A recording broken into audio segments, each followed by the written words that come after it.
Hello students, स्वागत है आपका रॉ क्लासेस में। आज हम लोग बायोलॉजी का एक टॉपिक स्टार्ट करने वाले हैं जो कि क्लास 12th चैप्टर जिसका नाम है sexual reproduction in flowering plants. So आज हम लोग इसका एक टॉपिक स्टार्ट करेंगे जिसमें कि हम लोग एक लाइफ साइकिल पढ़ेंगे एंजियोस्पर्मिक प्लांट्स की। हम लोग अभी तक ये पढ़ते आ रहे थे कि प्लांट्स में अभी क्लास 10th या 11th तक आप लोगों ने ये पढ़ा होगा कि प्लांट में एक पार्ट होता है एसेंशियल पार्ट, एक पार्ट होता है नॉन एसेंशियल पार्ट। लेकिन आज हम उससे थोड़ा सा ज़्यादा पढ़ेंगे, ठीक है। तो जैसे कि आप ये फ्लावर देख पा रहे हैं, तो फ्लावर के पास बेसिकली दो पार्ट होते हैं, ठीक है। सबसे पहला जो पार्ट होता है उसका नाम होता है एसेंशियल पार्ट, और दूसरा जो पार्ट होता है उसे हम लोग नॉन एसेंशियल ना कह करके एसेसरी पार्ट अगर कहें तो ज़्यादा बेहतर होगा। सो फर्स्ट ऑफ ऑल अगर मैं ये बोलूँ कि जो आपका एसेंशियल पार्ट है, एसेंशियल पार्ट हमेशा रिप्रोडक्शन में काम करता है। एसेंशियल पार्ट हमेशा रिप्रोडक्शन में काम करता है। अगर मैं रिप्रोडक्शन की बात करूं तो हम लोग जानते हैं कि सेक्सुअल रिप्रोडक्शन में मेल और फीमेल गेमीट का बनना बहुत ज़्यादा ज़रूरी होता है या फिर इन्वॉल्व होना बहुत ज़्यादा ज़रूरी होता है। सो अगर हम लोग फ्लावरिंग प्लांट्स की बात करते हैं तो आप लोग को पता होना चाहिए कि जो मेल पार्ट है उसको हम लोग कहते हैं एंड्रोशियम, एंड जो फीमेल पार्ट होता है उसको हम लोग कहते हैं गाइनोशियम।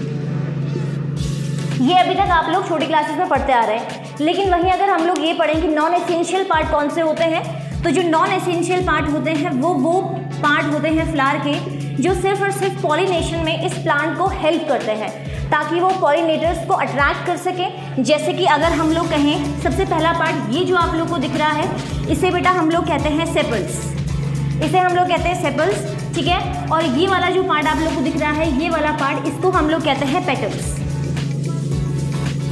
अब ये सेपल्स जो होता है, यहाँ पर तुमको सिर्फ एक हिस्सा दिख रहा है सेपल का, लेकिन ग्रुप ऑफ सेपल्स जो होते हैं वो कहलाते हैं कैलिक्स,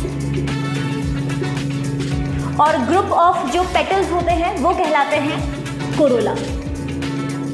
ये बहुत बेसिक कॉन्सेप्ट होता है। लेकिन आज हम लोग जिस चीज़ के ऊपर और एक्स्ट्रा बात करेंगे वो है कि फ्लावरिंग प्लांट में किस तरह से रिप्रोडक्शन होता है, किस तरह से एक जाइगोट का फॉर्मेशन होता है, किस तरह से एम्ब्रियो बनता है, और फिर कैसे करके सीड एंड देन वो आफ्टर जर्मिनेशन करेगा।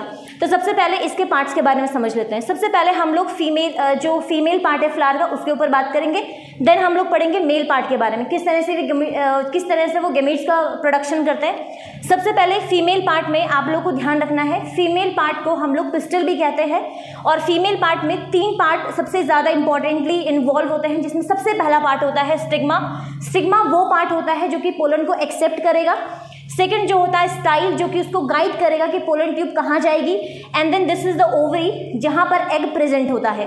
नाउ सेकंड जो पार्ट है, यहाँ पर इन सब चीज़ों का फॉर्मेशन एक मदर सेल के अंदर होता है। और अगर हम लोग फीमेल के बारे में पढ़ रहे हैं तो फीमेल जो मेगास्पोर है, यानी कि जो मेल गेमीट है, उसका प्रोडक्शन जहाँ होगा उसको हम लोग कहेंगे मेगास्पोर मदर सेल, ठीक है। अब हम लोग आते हैं मेल पार्ट में। नाउ हमारे पास यहाँ पर मेल जो पार्ट है उसमें जो सबसे ऊपर का पार्ट होता है, ये वाला पार्ट आप लोग देख पा रहे हो, इसे हम लोग कहते हैं एंथर, और ये वाला जो पार्ट होता है इसको हम लोग कहते हैं फिलामेंट। ओवरऑल इस पार्ट को हम लोग कहते हैं स्टेमन, और यहाँ पर जो है जो माइक्रोस्पोर है उसका फॉर्मेशन होता है। सवाल ये आता है कि क्यों हम लोग मेल गेमीट को माइक्रोस्पोर कहते हैं और क्यों हम लोग फीमेल गेमीट को मेगास्पोर कहते हैं। ये होता है माइक्रोस्पोर मदर सेल जहाँ पर माइक्रोस्पोर का फॉर्मेशन होगा, इसे कहते हैं मेगास्पोर मदर सेल जहाँ पर फीमेल गेमीट का फॉर्मेशन होगा। अब यहाँ पर लेकिन उससे पहले ये वाली जो कंडीशन है इसका होना ज़रूरी है। जैसे कि हम लोग सब समझते हैं कि किसी भी एक सेल से जब चीज़ें रिड्यूस होती हैं तो वो बिल्कुल इसकी आधी हो जाती है। सेम ऐसे ही यहाँ पर भी एक रिडक्शन डिवीजन चलेगा जिसको कि हम लोग मियोसिस कहते हैं। लेकिन आप लोग इस चीज़ को प्लीज़ ध्यान से समझिएगा कि जब तक ये वाली कंडीशन रहेगी, ये वाली कंडीशन स्पोरोफिटिक कंडीशन होगी। स्पोरोफाइट का मतलब होता है, अभी आप लोग अपने घरों के आसपास जितने भी प्लांट्स को देख पा रहे हो वो है मेन प्लांट बॉडी, मतलब अभी वो जो है वो 2n कंडीशन में है, मतलब डिप्लॉइड कंडीशन में है, तो इसको हम लोग कहते हैं स्पोरोफाइट। और जैसे ही वो रिडक्शन वाली प्रोसेस स्टार्ट होती है तो वो प्रोसेस कहलाता है गेमीटोफाइट, ठीक है। नाउ यहाँ पर मेल ने माइक्रोस्पोर फॉर्म किया, फीमेल ने मेगास्पोर को फॉर्म किया। एक समय आएगा कि यहाँ पर एक मैच्योर मेल गेमेटोफाइट बनेगा और यहाँ पर फीमेल गेमेटोफाइट बनेगा। देन उनमें फर्टिलाइजेशन का प्रोसेस होगा, यानी कि पॉलिनेशन के थ्रू फर्टिलाइजेशन होगा, और फिर उसके बाद जो जाइगोट बनेगा, अब जाइगोट की कंडीशन जो होगी वो भी डिप्लॉइड कंडीशन में होगी, यानी कि 2n। अब ये कंडीशन भी स्पोरोफाइट के अंदर ही आएगी क्योंकि वो डिप्लॉइड कंडीशन में है। फिर उसके बाद धीरे धीरे करके एक एम्ब्रियो बनता है, then seed and then germination, और फिर उसके बाद प्लांट जो है रेडी हो जाता है एक एंजियोस्पर्मी प्लांट के लिए।